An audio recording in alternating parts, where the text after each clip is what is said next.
Oh yeah, I wanted to ask you about that. You want to do that Let's quickly, or go do at it now. Welcome back, guys, to your Grimerica Outlawed Roundup Plus and Free Edition for January 12th, 2025. Already January 12th, 2025. Actually, time does seem to be slowing down a little bit after the holidays for me. It seems like maybe not. I don't know. It's hard to say. With active denial and Latino vibes. That sounds fun. That sounds fun. It does. Maybe time would just keep accelerating, but I think if you could just get out of the house more, do stuff, make your brain. I was listening to Chris Williamson talking about how if you force your brain to make new memories, Oh yeah. Well, that's why traveling is so addicted to people, right? to do new things, it really slows down Yeah. time. Because you have to be present when you're traveling, right? So when you travel, like everything's new, everything's fresh. So yeah. And memorable. I think that's part about it. If your life is too routine, it just like all disappears on you. Wow, interesting. And our shit is a shit show all the time, so we don't have to worry about that around here. Yeah, it's always something. Today, trying to narrow down what to talk about. I mean, there's so much going on. Again, it's crazy. It's like a little overwhelming. I'm like, because I just have to slow down my brain and everything to try and capture some relevant stuff here. Yeah, you can almost just make a new account for something that just follows certain stuff. Why do you say that? Well, because the main accounts that you use all the time just inevitably get drug into stuff that you get sick of, by definition. And the stuff that just catches you that you just don't want to talk. I mean, right now it's just obviously a lot of politics. Yeah. I mean, where I am, it's a political shit show right now. Yeah. And I have somehow ended up in the middle of it. So, Well, I mean, we should talk about that at the beginning here, I guess, right? sure. I mean, when did you read that? Was it the last roundup where you read that open letter? It was a week ago and it was already. Already? What? Yeah, and it was already going viral. Was that a week ago? Must have been a week ago, right? Yeah, because I wrote another article since that letter Yeah. and then another letter. So Darren's talking about an open letter to the Cree Nation, the First Nations in Alberta. And that went really viral, like really viral. Darren's been getting involved maybe in some of that stuff, and we'll see what I still get happens. text today from people. It's like, hey, you're famous. It's weird because I came across it in the wild. We call it the wild, where it's like just on my X account.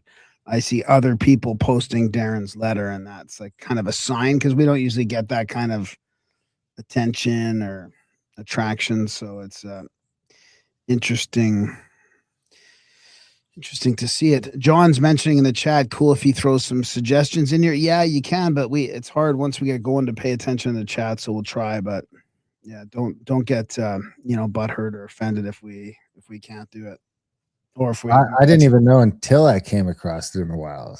I was just like strolling along, and I was like, it was already the one that they had chopped up with AI. Like someone put it on some fucking letterhead or something, parchment and some graphic, and they clearly got AI to do it, and it screwed up some words. Like, I mean, if you really dig into that thing, there's some typos in there and some words that don't even look like words. Was it the same? That's kind of scary. Otherwise, it was the same. It was just the AI. No, it wasn't the same. I mean, that's the other thing is that they did editorialize it a little bit. It seems like the main now what I think has happened is that one place editorialized it the first time, and then and you don't know who did that? I think it was Alberta Independence Facebook group or whatever. I think because the line that got left out is some of the more, it could be viewed as inflammatory, but it wasn't really, because I said when I called their Facebook post a pathetic attempt at relevance, as if it counts as consent, is kind of a shot at manufacturing consent that I think just went over everybody's head except for Dan Friday. Dan Friday's the only one that picked it up as a shot at manufacturing consent. So on the new letter that I wrote to the Indians, I just put manufacturing consent in there because But they kind of cut out that part of it. I think that's the only part they cut out, and the rest was intact. So they just So what cut did you mean by that? Like you meant by like engineered virality or whatever, or like how? What do you no, mean? because it just makes it. It seems like it's consent from. It seems like all of those indigenous people on his reserve think the same as he does now. Oh, I They're see. manufacturing the consent of the entire Of the bands or community. tribes. Exactly. Okay. But I haven't. I mean, I've actually that's not true. I've had a couple Indians freaking out, but for the most part, I've had a ton of indigenous people that support it. Yeah, I saw on X it was overwhelmingly good comments. I mean, I don't know if they're hiding the bad ones from me or something. If I get to see all the comments, but Well, I okay, found posts okay, like get your bum out of the camera. in the wild, like posted by people sort of in defiance of me or mocking me, or like Ian says in the chats, calling me a pretendian. Or I mean, the one guy got into it. He had posted it, and I'm just trying to ignore the comments now because there's thousands of them at this point, and it's just a bad scene to get into it. You know, it's a pretty bad scene to get into it. But I did Like stumble across some posts that have like, 800 or 1,000 likes on it, where someone's posted it calling me a fake Indian or this or that. Or I mean, the one dude went to the trouble of finding my book someplace, probably on Amazon, yeah, took a screenshot of my face out of it, yeah. and made a post about that, saying he's from Red Lake and he's not from the reserve and this and that. With no mention that the fucking book that he stole the picture from was on Indigenous rights. Not So well, not only that, but you never said you were from a reserve. I mean, this I is the didn't, thing, right? You I just never said said you're a that. treaty Indian. You just see it. So like they didn't. That's what I saw. So I part didn't of the see any. problem is some people ran with it, dude. And I found posts that said I was from Sturgeon Lake Reserve, and I was just like, man, I never said that. I've never once said that. I just said I'm a treaty Indian, Alberta. Yeah, I didn't see any good legitimate pushback at all. Did you see any comments that were No, legitimately no pushing? legitimate pushback. It's all just personal attacks. It's all just personal attacks. And I commented on a couple of them just because there was a couple that had a lot of views. Like I forget what this. I'm not going to give them any publicity anyway. But there was this one like leftist news thing that had my face and the letter and calling me a white supremacist or this or that or a fake Indian. So I just sort of post my resume underneath it. I was like, hey man, how many books have you written for Indigenous rights? Because I've written fucking 3. I've written 50 articles, and if anything, it's just cost me money and Well, fucking interesting. personal thing. It's not like I'm making any money for any of that shit. You know what I mean? It's a fucking passion project. Interestingly, the books you wrote, the two main ones there that you first wrote were like they support kind of more of the leftist narrative in a lot of ways. Like you weren't calling out chiefs or anything in those books. You were like questioning the residential schools and the stuff that as since then has gotten way out of control because of the lies and the corruption that's being exposed. None of that shit's in my books. Yeah. So anyway, I posted all that shit, and they did. And the news place I even posted, I see that you cropped that picture from my fucking book and posted it on your site without, whatever. I called him a scumbag and moved on. And then I got it into with this Russ Diabo guy from Kyle's Reserve. That sort of turned into the same thing, but I don't think the comment section went the way that he wanted it to, and he blocked me. So I was like, hey man, you can say whatever you want. You can This yell on at me. Facebook or This was on Twitter. I was like, you can yell at me, you can call me a fake Indian, you can do whatever the fuck you want because you're a fucking boomer and you're on the way out and we're on the way up and we've fucking had enough. So maybe it's not this time. It might not be this year that Alberta gets to separate and happens, but either way, the tide is turning. The tide is turning over the next decade, and the political power is coming to us. And fucking, we've got an overwhelming more people think like me than think like Russ. So it's just like, whatever, Russ. Enjoy your last few years of relevance. it's going to be interesting because it's going to get very nasty coming from the east and the left to Alberta and anybody in the separatists and the glaring thing that I I'm blown away by is none of them are just like looking at why this is happening. What have we been doing for the last 10 or 15 years to make a whole bunch of people want to leave Canada? Like, there's no awareness around it at all. There's no like trying to fix the shit that they've broken here. Well, the craziest thing is that, that led to like 4 people now emailing or phoning me from the APP or some other That's the Alberta Prosperity Project. That's the Alberta Prosperity Project. So I've had 2 or 3 people from them reach out to me, and someone from another group, I forget the name, and then the Alberta Conservative Association wanted me to go to Edmonton this weekend to do a talk. I was like, I'm going fishing, man. So we'll see what happens. We'll see what happens. I haven't committed to anything yet, but I am getting into some interesting meetings. It seems like I'm going to get to meet with some pretty interesting people and maybe get to weasel my way into a position to make a difference, Yeah, I mean, this is a huge opportunity, like not just for you, but for Alberta itself to really lead the way in the West here for a responsible country.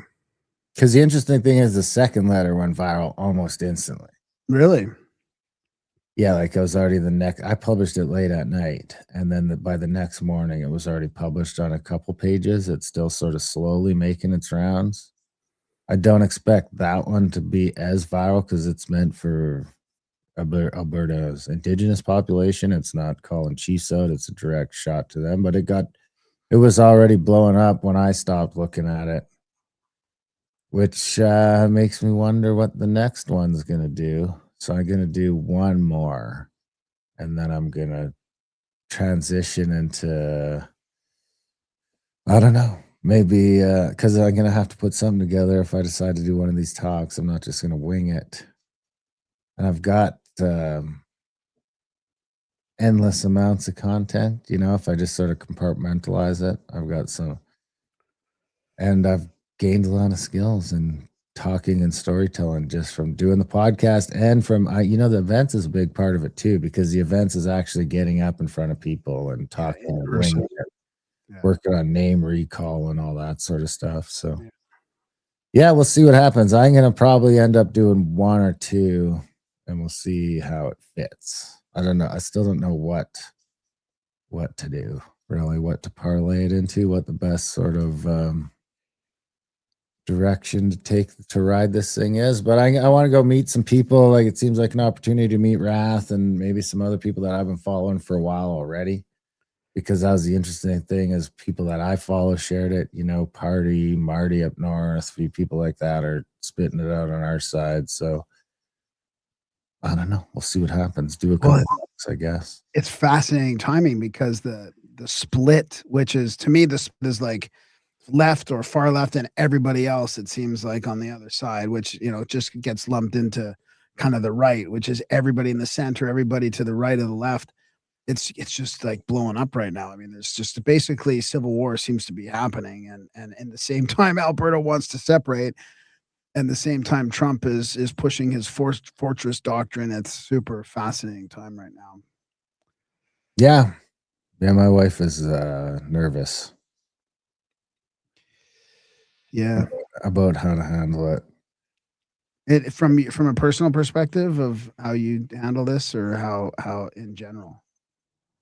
I think just in general. Yeah. Not about me personally. She'll support whatever I want to go do, but just about the exposure and it's all a little bit close to home, Oh, we blew up on other stuff before, but we blow up like globally, sort of, and we could have stuff that gets 100,000 views and still nobody I know ever sees it. Yeah. But now it's like I'm getting texts from everybody I know that lives in Alberta, and I'd imagine soon to be outside of Alberta, because it seems like it's just a matter of time now till this ends up hitting the mainstream. I was thinking about that too. I'm like, is there a point when we have to stop, like, just not communicating necessarily, but like branding wise? Like, I mean, it's gonna get. I have some predictions, kind of, that things are gonna still ramp up and escalate. I mean, the NGO industrial complex is not gonna let this cancellation go. They're gonna. How do we spin this up into an NGO? What? How do we spin this up into an NGO? It's too late. We lost the missed it. timing on that. We missed that NGO racket. Back to it's all coming apart, man. I mean, I've got some stuff on this. Well, that's part of the thing, right? It's an interesting time to get involved in it, where it could just go from being this little letter that's blowing up around here, which is sort of big enough, to like having my fucking face all over the fucking world. You know, like Alberta's sort of at the forefront. This Alberta separation. That's what I mean. Yeah. Is at the front of the fucking world right now. And it's like, even Daniel Smith, like when would the premier of a fucking province ever have any notoriety in the world, right? But now it's like the whole world would recognize her if she walked into most restaurants. And I don't want the fucking whole world to recognize me if I walk into any place ever. And the problem is that it can't help but be tied to Trump and what's happening in the States, because it's going to be tied to it. It's not, even though it's not tied to it, they're going to tie it to it. So that brings a whole nother element of risk into it for you or anybody else that is part of this movement, that have to have thick skin. It's going to be attacked like hard. It's already being attacked hard, but it's going to get worse. So yeah, prepare. We'll see what happens. I don't mean prepare in a bad way. Just, it's more of like also just detaching from it a little bit too, and not following it so much. And yeah, you just got to not follow it. Just throw it out there and see what happens. But I mean, it's the shorts world now, and I got kids. So my kids are going to see my face, and what's it going to say underneath it? Here we go. Yeah.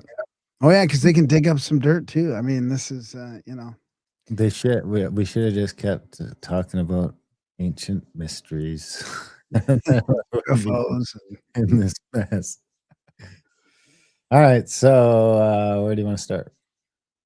I thought I had. I do have. I think at least one Canada thing. I thought I might have had two, but now I can't find the other. Why don't you go first? Okay, can I just kick it off by reading some posts that I've been sort of saving that really sort of talk about what's happening right now? So I'm just going to read a couple posts, but then I've got some NGO complex type stuff, and I can get into some of that stuff. This is from Paul Weston here. I'm going to just zoom in a little bit here. I passed the tipping point about the only realistic way of halting civilizational collapse several years ago. Watching the current behavior of the criminal left in America, Canada, Australia, France, Germany, Britain, NATO, EU only reinforces my view. America is the most interesting country at the moment. What is happening is surreal. A mass tipping point must surely happen there soon. The U.S. left in its entirety is being exposed as a violent revolutionary movement. Its leaders wear suits and ties, but they are no less revolutionary than Stalin or Mao. Conservative, reform, Republican parties cannot win against the left because the left is not a political entity anymore. It's a revolutionary entity, and it will assassinate, kill, beat, lie, defraud, propagandize, cheat, steal, and terrorize in order to finalize the revolution. The revolutionary left can only be defeated by the counter-revolutionary right. I sense a tipping point realization of this is not very far away in 2026. When it breaks, the left will reap what they have sown. It's kind of not really hard to argue against that, because we're going to see this NGO thing. Like, what I keep coming back to is like, and I'm not supporting Trump in any of this. I'm not supporting anybody, but just asking questions. What do you do if there's a web of a whole industry built on destroying your country, using your own tax dollars, funneling your own tax dollars through these NGOs and charities, and they're destroying you from the inside? I mean, what do you do when that happens? And it's connected to Canada and Europe and the UK and the globalists have their paws everywhere. And Canada's like that. You're going to see, like, this is all connected. I mean, did you see that thing about Freeland? She was like in Russia in a student exchange way back when. Now she's, in leaving for Ukraine. I mean, it gets deep, right? Carney goes to China right when this whole thing goes down, making deals with one of the guys who crossed the floor, I think. I mean, it's you can't make this stuff up. The timing of all this stuff. So this one, like the next election now. The next one, the dissolution. This is from Tony Segura. The contact is broken. The republic is memory. The signal remains. So this is kind of going about just how broken the system is and about against both parties. EKO. I don't know who that is. Republican Congress holds both chambers and does nothing. No subpoenas, no hearings, no investigations. The conservative influencers who should be screaming about a coordinated coup attempt instead chase smaller game, run interference, attack each other, send you down rabbit holes, and offer limited hangouts that lead nowhere. The silence is bipartisan. The silence is the tell. If your enemy acts and your ally does nothing despite holding every lever of power, you do not have two sides. Wait, there's more. So that's what is interesting. If your enemy acts and your ally does nothing, despite holding every lever of power, you do not have two sides. Look at the structure itself. 435 representatives for more than 300 million citizens. That's one voice per 700,000 people. The founders envisioned one per 30,000. The ratio was frozen in 1929, locked up by the Permanent Apportionment Act, ensuring the number would remain manageable. Manageable for whom? 100 senators, 535 total legislators controlling the direction of the largest economy in human history. You do not need to purchase a nation. You need to purchase 535 people or fewer. Buy the committee chairs. Fewer still, buy the leadership. A few dozen individuals properly leveraged through money or blackmail. It's actually both. Steer everything. The bottleneck is artificial, engineered for efficient capture. The Fed, the Reserve, arrived in 1913, transferring monetary sovereignty from the people to a private banking cartel. The same year, the 17th Amendment removed state legislators from Senate appointments, severing the balance between federal and state power. The intelligence apparatus emerged after World War II as a parallel government operating beyond electoral accountability. The administrative state metastasized into an unelected fourth branch, writing rules with the force of law. Layer upon layer, each generation inherits chains from contracts they never signed, bound by compromises made long before their birth.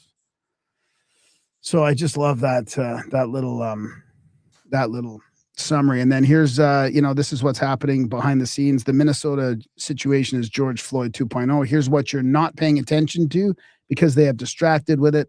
Venezuelan Russia tanker being seized again. Russian submarines response. Russian sends final warning to Ukraine. Russia evacuates all Russians from Israel. Many charges against Maduro silently dropped in an effort to cover up the CIA involvement in the drugs. I was wondering how that would come about.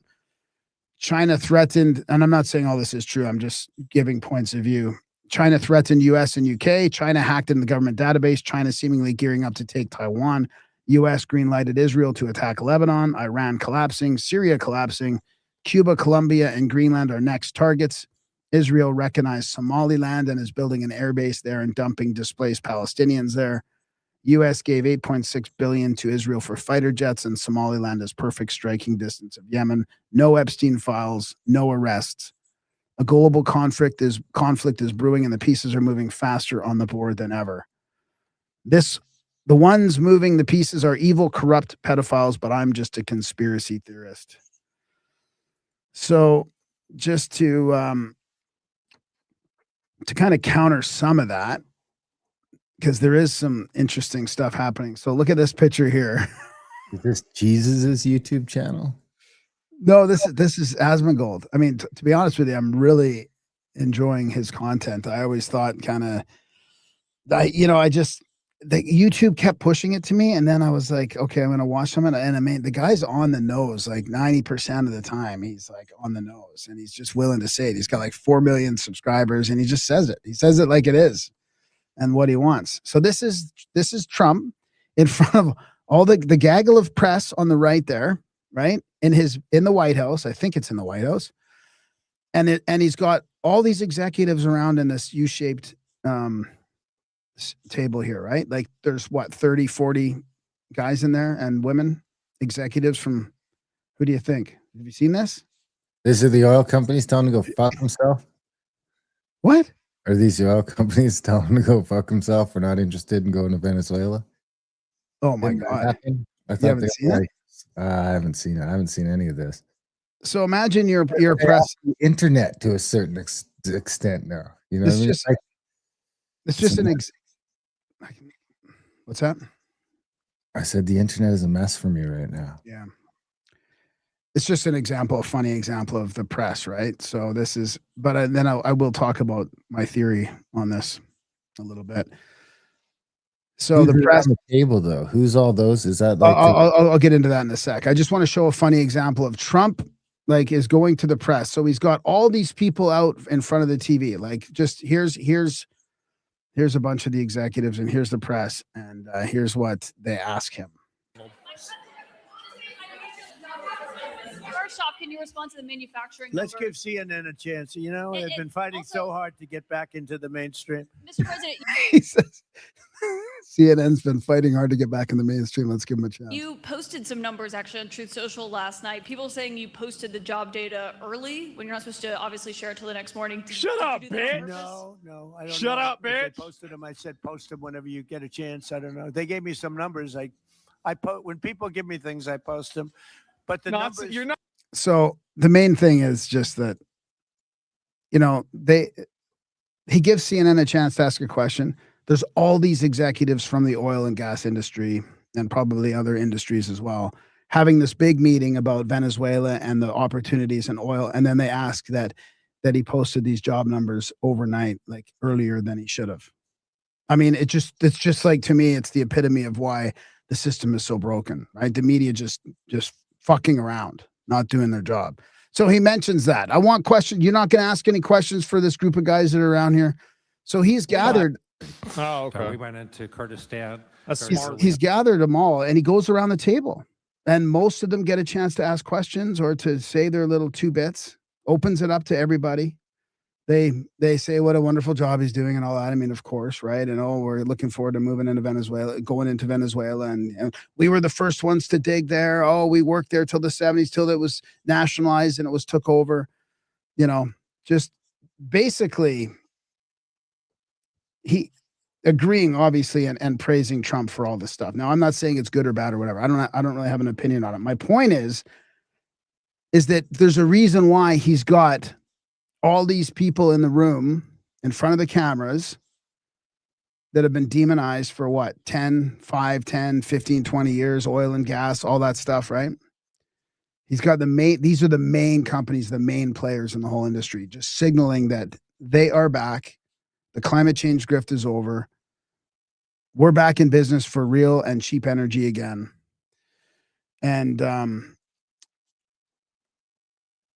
I think that we've got proof that I'm not just sort of saying that. Wouldn't that be great if gas was just super cheap? Everything, it should be. We should have abundant energy. So this is a jaw-dropping announcement. This is from Stand Up for Trump here. But President Trump disclosed that Soros and Hoffman are funding Antifa and the left-wing violence against ICE. Trump vows to launch a RICO investigation into Soros. They're going to have some problems, he says. Now, in this one, he talks about getting rid of the climate change fees for the tractor builders and the people like John Deere and all that, right? He's like, we're going to take away all those climate bullshit regulations so that they can drop prices for everybody. So he's not just saying he's going to do it, but I'm just trying to find my post on this one here. So, okay, let me play this then. So I'm gonna play this next clip here. This is I'm going to play the beginning of this. This is fake old lady. Promethean action. Yeah. Have you seen her at all? Yeah, I'm sure. Didn't we have her on last time? We decided she was fake. No, this is different. No, this is different. And this listen to the first bit of this. What? No, I'm telling you, this is not an old lady. This is not an old lady. Someone's got some sort of AI skin on, pretending to be an old lady. Oh, I see. Is Davos ready for Donald Trump? Maybe. So this is her theory about, or the Promethean update. I mean, and I know they're probably funded by somebody who knows like what kind of agenda or propaganda they have, but she's pretending some interesting stuff. Is Davos ready for Donald Trump? In less than 2 weeks, the president is going to march his full economic team into the World Economic Forum in Switzerland. You could say he's walking into the lion's den, except that he's the lion. And the globalists know it. Yesterday, the New York Times shrieked that Donald Trump has set himself above international law. They wrote on topic after topic, President Trump made clear he would be the arbiter of any limits to his authority, not international law or treaties. But it's not international law they're worried about. It's their entire globalist system. And that is what Trump was actually telling the New York Times. And that is exactly what he's going to tell the gathered so-called international elite at Davos. He's crippled their dirty money laundromat in the Caribbean with the Venezuelan operation. He's declared war on the economic cartels, and he's withdrawn from 66 international organizations that are used to enforce globalist policies. Now, you're not supposed to know. I wanted to pause that. The list is pretty massive, all the biggest ones. So he's withdrawn from 66 of these organizations, apparently. Any of that. You're supposed to be caught up in the play-by-play of the Minnesota ICE shootings, while the Democratic foot soldiers and the controlled media try to spin up their irregular warfare operations here at home. Well, Trump and his team aren't going to let them get away with that. Both J.D. Vance and Scott Besson made that clear in the past 2 days. What that headline leaves out is that Okay, I'm not going to play all of this stuff about the thing, the Minnesota shooter, but what Rubio says is that basically they're dismantling the sprawling architecture of global governance, right? Like it's like no more global governance. We are on our own, like as the Western Hemisphere. So, you know, it's not just the security strategy document. It's like he's pushing this stuff, right? He's pushing the stuff. He's canceled. I was looking for the list of the 66 organizations. Canceled things. Yeah. Anyways, I guess I'll just take a break for now and you can go for a bit. I got some more stuff about some of the stuff that's kind of related, but what are your thoughts on all that? It's getting weird out there. I mean, it's this. I was looking at a map today where the U.S. map went all the way down through Mexico and had Venezuela in it, like Cuba and all those places too. And at first I was like, that's crazy. And then I was like, well, is it? Is it crazy if that, you know, I'm at the point where I don't know what's going to happen next. I feel like, you know, like all bets are off. I feel like Greenland is going to be, how Greenland plays out is sort of going to be a thing, because in some ways Trump has already accomplished his goal there. It would seem like you could argue, you know, he's already like, because everyone's been, the argument his last time around wasn't that he needed it. It was that somebody needed to patrol this shit. Like nobody's up there. Nobody's doing anything. It's a total free for all. And now all these places are sending ships there, sending boats there. Germany said all these. So it's like, you know, if at the end of the day, all you really care about is that the Northern Passage is being defended for, because it seems like that's where the ships are going to have to go. Right? Did you know that the Panama Canal was having a huge water problem where they don't really have enough water to keep this thing going? And they're building a huge reservoir right now that they say will keep it viable for at least another 50 years or 70 years or something like that. But the way the water tables, it's sort of dependent on rainwater that looks like they can't rely on as much anymore. So there's like the Panama Canal is sort of turning into being hit and miss. It already had to cut down how many boats go through it by 60%. Here's a conspiracy theory. Do you think that has anything to do with why Trump bought that fusion company? Because they recycle seawater. They desalinate seawater, apparently. Well, this water, desalinating seawater is a thing. Water, this isn't drinking water. I mean, technically, maybe you could use, I don't know enough about the system but this is just of how the canal works. Maybe you couldn't use seawater because then you'd have to like flood out all those, because the canal is like canaled out and then it goes into a huge lake and then it's canaled out again, right? So maybe the problem is you just can't dump seawater into that lake or you'll destroy the ecosystem. But the problem is, so maybe desalinating could help, but the problem is just not enough water to put this. So they've already had to cut down how many boats go through this Panama Canal. And so you can see a future where the Panama Canal, so you can see this northern, and then I was looking at a thing that is, so if a boat went from China to New York, found it. I can't believe it's actually 20% closer if it goes up through the Arctic than it is if it goes down through the Panama Canal, which seems kind of counterintuitive to me. But then it also doesn't have to wait 3 or 4 weeks waiting at the Panama Canal, and it doesn't have to pay the $1 million or whatever it is to get through the Panama Canal. So anyway, all that to say that it does seem like, if we go back far enough in time to what Trump was saying way back in the day, it wasn't about needing Greenland. Last time around, it was about needing people to take the Arctic seriously and Greenland defense seriously. So if you can get a bunch of boats there and ships there and stuff like that, and then just be like, you've already won, really. Well, I think he needs it long term. Well, that's the other thing, is if they take it, and then do they buy it, or they just take it militarily? No, he won't. He's gonna. Denmark can't afford to keep it, right? I mean, China's tried to build 3 airports there apparently already. You could see an instance where it starts to get weird, though, right? Where Right? the you see veneer all the- just slips off, right? And it just turns into like 3 superpowers gobbling up territory. Yeah. Because that does seem like a viable outcome at this point, right? Like, you don't want to think it's true. I'm not convinced this is going to happen. But it's on the board, it's on the board.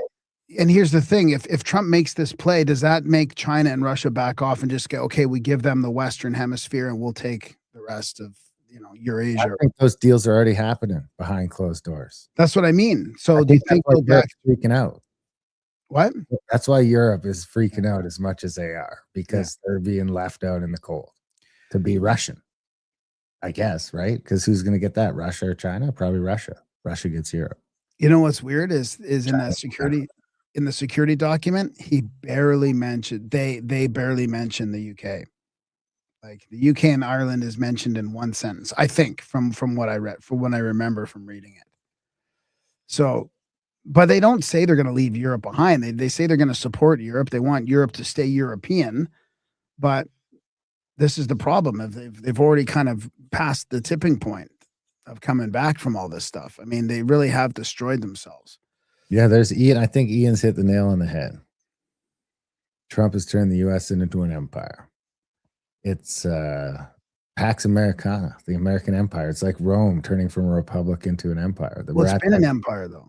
No, well, technically, it's been got bases all over the world. I mean, this is just more of a. Technically, it's been a republic, and Rome would have had a bunch of military stuff all over the world too. But before they slipped into empire, it's really just a change in how. If he gets the 3rd term, even if he does it the way you did it, if he gets that 3rd term the way you do it, then I would guess that we're past the point of change it. I'm looking for that thing that showed the flight paths over Greenland, but I mean, I'd like to challenge that a little bit and say, so what was the globalist organizationals that were pushing back again? They were destroying the empire, like destroying the West. So is that not an empire in itself? The WEF, the UN? No, it wasn't, because if we were an empire, we wouldn't let any of this shit happen. Yeah. Arguably, or at least some places would have stood up. It was just the dirty democracy that's been completely. Yes, that's what I was thinking. That Ian, it's overtly, it's open. Now it's an open empire instead of like closed. So before we cut to I didn't get to a single clip, but it might be worth reading the new letter here, just so it's on YouTube too. What do you think? Yeah, sure, man. That's a good idea. I wanted to show you this first, though, because I thought you got a kick out of that, because I've always had this sort of Google cover from this dude in the UK, right? Darren Grimes. Yeah.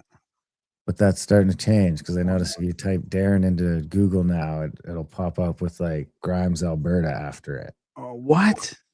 Which just tells me people have been searching it. So I was like, well, what does that do? I'll just let that autocomplete and see where it takes me.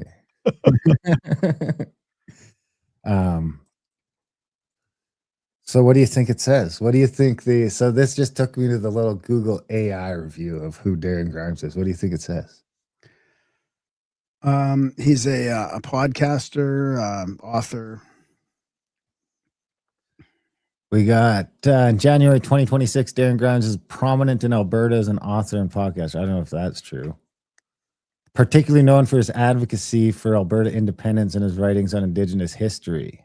In early 2026, Grimes published an open letter to Alberta's Indigenous people and a separate letter to the Sturgeon Lake Cree Nation. He argues that Indigenous treaties should not have a veto over Alberta's potential separation. I never said that.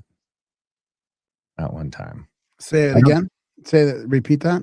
He argues that Indigenous treaties should not have a veto over Alberta's potential separation from Canada and criticizes band leadership. Literary work. He is the author of several books focused on Canadian Indigenous history, including blah, blah, blah. Media presence. He founded and hosts the Grimerica Show podcast, which he started while working in the steel industry in Calgary.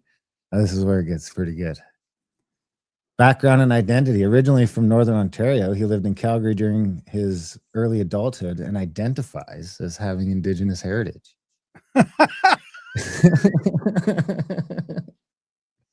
His claims of Indigenous identity have been the subject of online debate and scrutiny in January 2026. Other activities. He promotes outdoor activities in Alberta, including guiding hunting. So there's the... oh, look, there's that. Yeah, there's that one. There's me.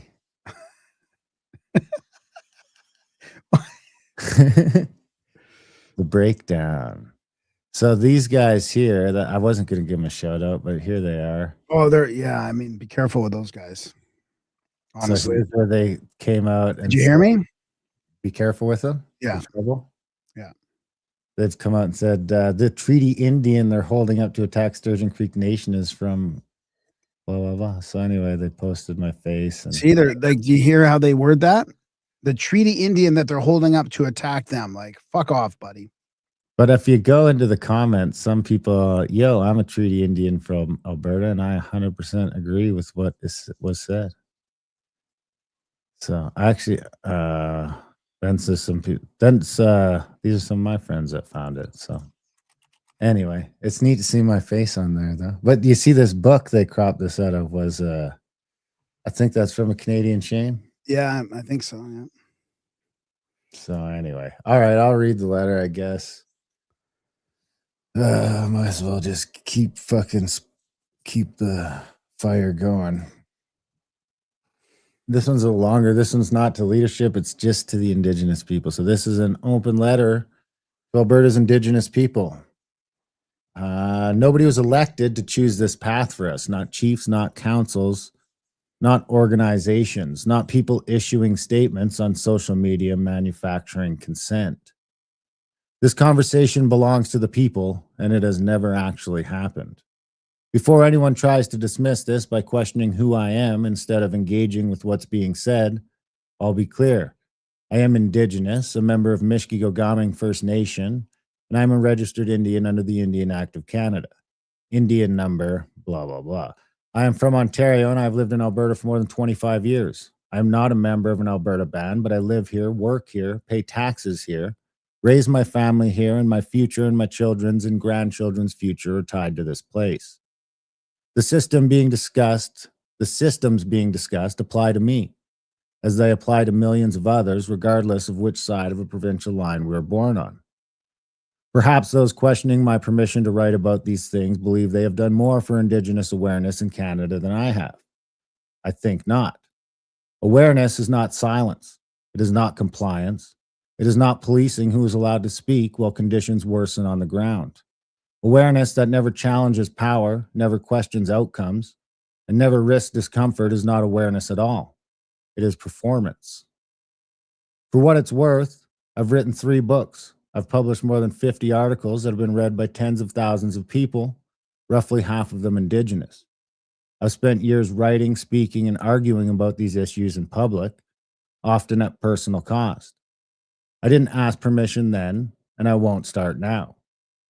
If raising these questions makes people uncomfortable, that discomfort is not the problem, it's the point. And I will say this plainly because it matters. Indigenous people in Ontario will never be presented with the opportunity in front of Alberta's Indigenous people today. The political, economic, and geographic conditions simply do not exist there. What is happening here is not theoretical. It is a moment. And moments either get confronted honestly or they pass quietly and never return. I'm not speaking from theory. the reserve my nation calls home and the reserves I grew up around in Ontario resemble third world conditions. They have for years. They are getting worse every year, not better. Housing rots, infrastructure fails, opportunity disappears. Addiction and despair become normal. Anyone who has lived there knows this isn't rhetoric. It's daily life. At the same time, we are told Indigenous spending goes up every year. The implication is always the same, that things must be getting better, or that anyone who questions the system is dishonest, ungrateful, or running a grift. Or racist. Or racist. I have seen neither improvement nor abundance. Have you? Where the money is going and why it never seems to reach the ground is a question for another day. What matters here is that more spending has not produced better outcomes, and pretending otherwise insults the intelligence of people living with the results. By comparison, the Alberta reserves I've visited are far better off by an order of magnitude. That is not praise and it is not an insult. It is simply fact. But that gap is not permanent. Under the same federal system, with the same incentives, and inside a Canadian economy that is visibly and rapidly deteriorating, it is only a matter of time before Alberta's reserves are dragged in the same direction. I am not offering answers. I am not telling anyone what should be chosen. What I am doing is laying out the paths that become visible in a sovereign Alberta. Paths that do not, and cannot exist under the current federal system, a system that shows no signs, none, of changing. If these paths are unacceptable, then that should be said openly. But pretending they aren't there is dishonest. Under a different jurisdiction, land does not have to remain trapped in federal trust. Ownership becomes negotiable. That could mean collective title held by nations and protected from sale.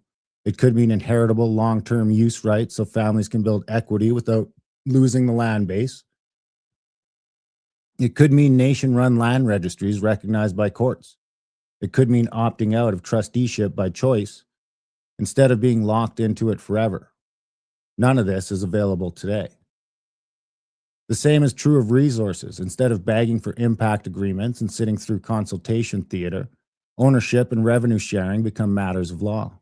Equity becomes standard, not a concession. Royalties become predictable. Consent becomes real because it carries consequences. Resource wealth can then be used directly for housing, infrastructure, education, and treatment, without Ottawa deciding what qualifies and what doesn't. Jurisdiction over child welfare changes just as fundamentally. Control does not have to be partial or symbolic.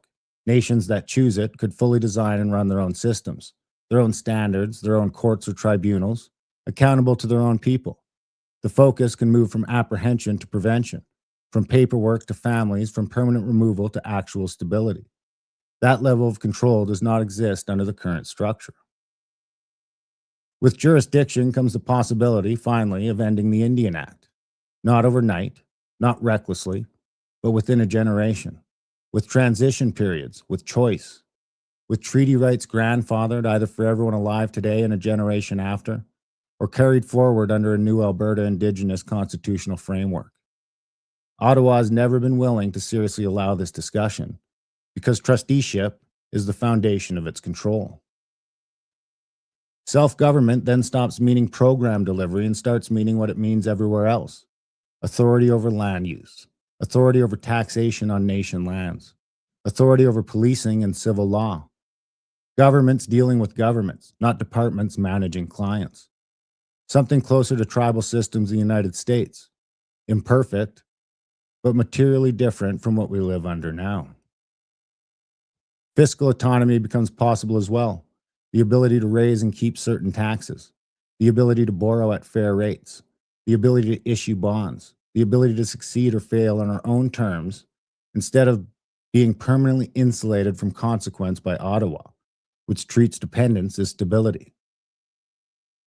None of this has to happen all at once or all in the same way. Regions could negotiate together. Treaty 6, 7, and 8 could pool leverage, share institutions, and set minimum standards so smaller nations aren't isolated or picked off one by one. Individuals and communities could opt into new frameworks at different speeds instead of forcing everyone into one system forever. Representation would also have to be real, not advisory tables, not stakeholder status. actual constitutional recognition, and whatever replaces the current government structure. Guaranteed seats, consent requirements that cannot be bypassed. Clear limits on what a government can do without Indigenous agreement when it comes to its land, water, children, and resources. Alberta's resource wealth could be used to support transition, not dependency. Capital for housing, infrastructure, education, and treatment tied to ownership and outcomes, not endless program funding that disappears into bureaucracy. A defined transition with an endpoint, not permanent management. And yes, choosing none of this is also a choice. Keeping the current system, keeping Ottawa in control, keeping land in trust, keeping money flowing while outcomes worsen, keeping children in care, addiction normalized, keeping decline managed instead of confronted. That is not neutrality. That is an active decision. This is not a call to action. It is not a demand. It is not a declaration. It's too long to read online, I'll tell you that. Yeah. It is a refusal to pretend that no alternatives exist. And if no one was elected to navigate this path, then no one has the right to quietly lock us into it either. This conversation belongs to the people, and it's long overdue. Yeah, that's good. You know what? I like the part about the managed decline, right? I think that's key to this whole thing. I mean, we are in a managed decline, but it doesn't have to be that way. You know, we could have cheap energy. We could have, you know, more freedom. Like we could have a fairer, respectable, you know, everybody respected, everybody treated equally, all that kind of stuff. But without this managed decline and some wealth and prosperity, you know? Yeah, that was good. It's a long read. I posted it in the wrong spot. There we go. All right. So There's your link in the chats to the Substack. It's a great opportunity. This is a unique opportunity for Alberta to lead the West and show what a new nation can be like. You know? Yeah, exactly. Absolutely. So that wraps up the free portion of the show. Actually, can I quickly just finish this? I found the 66 organizations. So this is from Desiree Fixler. I sat in a room once and championed these globalist organizations, including the WEF. What honestly blew my mind sitting with these left-wing elites was their utter coldness. They repeated all the slogans about saving the planet, but showed complete disregard for people. And for learning. Good riddance. So this is about, this is a post from the White House. No more wasting taxpayer dollars on globalist agendas. The United States will leave. I mean, whether they do this or not, I mean, maybe this is all just propaganda, but the signal is the important part right now.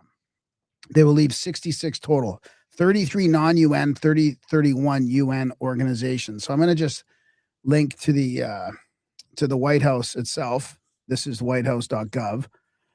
Withdrawing from international organizations, conventions, and treaties that are contrary to the interest of the United States. So I'm going to skip through all the legalese stuff. So it talks about non-United. So these are all the non ones. You know, just to throw a few out there, like European Center of Excellence for Countering, Freedom Online Coalition, Global Forum on Cyber Expertise, Global Counterterrorism Forum, Intergovernmental Panel on Climate Change happens to be right there. You know, it's just all this, you know, managerial bullshit. International Cotton Advisory Committee, International Energy Forum, International blah, blah, Regional blah, blah, International blah, blah. I mean, it just goes on and on and on. UN Alliance of Civilizations, UN Democracy Fund, UN Energy, UN Water, UN Population Fund. So there's a lot of things happening real quick here.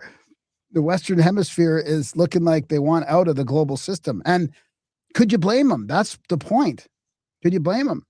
Could you blame Alberta for wanting to separate? They've been destroying it for the last 10, 15 years, 30 years. Yep. Well, I do have a couple more clips that I should play before we get out of here. I had this one and then my active denial. So this one is when Quebec wanted to separate. So I assume these people are going to be yelling and screaming and calling Quebec rednecks or whatever. What do you think? How about Canada cheers it on? How about it bags it? By contrast, many of you will remember that when Quebec was campaigning for its second referendum to exit Canada, the entire country found itself on its knees, begging the French-speaking province to stay. Messages like, "We love you and we appreciate you. Please don't leave us," were commonplace on the other side of the argument. For Albertans, no such luck. Insults, sabotage, and shame dominate the discourse of those who oppose Albertan self-determination. But Albertans are a tough people, and we like it that way. It makes the divorce that much easier. I remember that shit. Yeah, me too. All right, this will be my last clip for the free half. This is my you know what I'm talking about when I say act of denial? No, I'm not sure. It's got to do with Venezuela. Okay. Maybe. You can't see it, hear it, or smell it, but it makes unruly mobs do this. The Defense Department's active denial system, a non-lethal weapon that can be used to control crowds, secure perimeters, and keep pirates at bay. It could be a game changer. This is one of the things that we can shoot first and ask questions later. Normally, you can't do that. The military says the active denial system is not radioactive, it's not a microwave, and it's not a laser beam. It's instead a man-sized beam of millimeter waves that can be fired from up to 1,000 meters away that are designed to get the subject, whoever's standing on this X, really, really hot so that they move.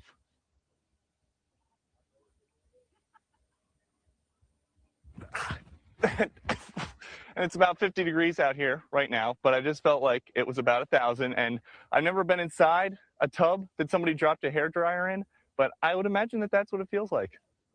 Think you could light a fire like that? After about You 1.5 might be able to seconds, put out a fire. Yeah, have you seen those sound cannons that put out fires? Yeah, I'm not worried about the putting out fires, though. You know, that's never as much of a problem. An inch of my skin was 130 degrees, but as soon as I stepped away, it was over. And the DOD says there aren't any lingering effects. There's no cancer risk. Do you believe that? It might be healing. You might be healing your enemies. This or reproductive capability. It's just heat. But the DOD admits this system does have a drawback. We are propagating through the air. We are, therefore, relatively line of sight. And so we need to be line of sight with targets. A prototype costs $10 million, and there are no plans to deploy one anytime soon. You've heard of the active denial system in the military. It's this dish that sends out a beam of frequency towards people that are looking to do harm. It'll make you stop in your tracks. It'll make you feel like you got to vomit. It'll make you feel like you're on fire. It can even put voices in your head. It's called the active denial system in the military. And the Admiral Tabbas, Thos has this group of people coming at him because they don't know who he is when he lands his ship. He says, I raised my staff and sent out a ray of vibration which stopped them still in their tracks. Sounds like the active denial system to me. Same technology, just a different year. What we're doing now, we're just simply rediscovering everything that already existed. You can't. Little Billy Carson sneak at the end. Yeah, good one. So, if you guys like the show, GrammaticOutlawed.ca is where you can support it. Sign up, make sure it keeps going, and you get twice as much. So check that out, GrammaticOutlawed.ca. Sign up today. Grammarica.ca for their podcast. Contact at thecabin.com for trips and events. Adultbrain.ca for audiobooks. AmericaCBD.com for gummies and tinctures. I guess if you want to get that Substack, it's CanadianShame.substack.com. That's it. You want to start us off in the second half? Yeah, I was gonna look for. I'll just talk here as I look for my. I was gonna look for my my Latino vibes because that's where that was from. My title was from a clip that had something to do with your active denial. So we were both on the same wavelength there, but. It's good to show to see it in really right there instead of just a report about it. Because have you heard that guy going around talking about how I think he got fired, but he was talking about how everybody in Latin America is warning about